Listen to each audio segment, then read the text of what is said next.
After more than a year of negotiating, the third stay in the lawsuit between the state of Oklahoma and the Chickasaw and Choctaw tribes over water rights passed with no resolution. The groups have requested another 90 days to hammer out a deal over water rights in southeastern Oklahoma, with tribal leaders saying more time may lead to progress. I spoke with Logan Layden, who has been following this story for StateImpact Oklahoma. Logan, the state and the tribes have asked for 90 more days to negotiate. Why did they need the extra time? Well, I guess even after a year and a half of negotiation, they feel like they need more time. They haven't come to a resolution yet. What are the sticking points? Well, you know, one of the things that makes reporting on this issue extremely difficult is that there's a gag order in place and all the parties seem to be respecting it. So you kind of have to read between the lines on some of these kind of boilerplate statements that come out at certain points to get any idea of whether any progress is being made. Do the parties think that the additional time will lead to a settlement? They must, although I have to say in the court documents that were filed last week, they do leave open the possibility that at the end of this stay, 90 days from now, that they could ask for another one. So it seems like even the parties involved aren't sure that this is going to be enough time.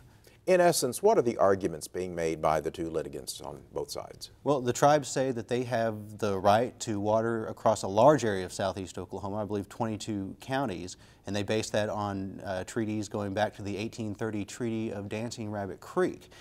The state, on the other hand, says we've been allocating water rights for more than 100 years, and we got that right whenever Oklahoma became a state. So there's really just a fundamental difference between these two parties. How much water are we talking about? Well, we're talking about pretty much all the surface water, at least in southeastern Oklahoma, across 22 counties. So you can, you know, Oklahoma has more man-made lakes than any other state, and the vast majority of them are in the eastern part of the state. And southeast Oklahoma, you know, it has a lot of lakes. As far as specifically how much water, you know, millions upon millions of gallons.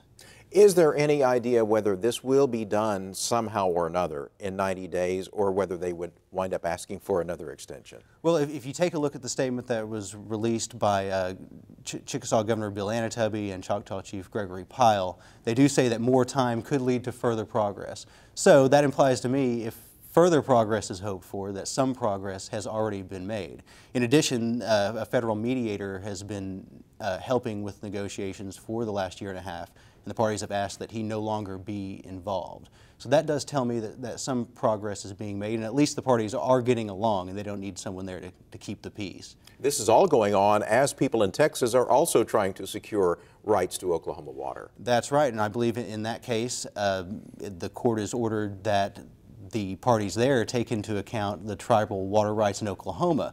Well, those are still trying to be determined with this case, so they are intermingled.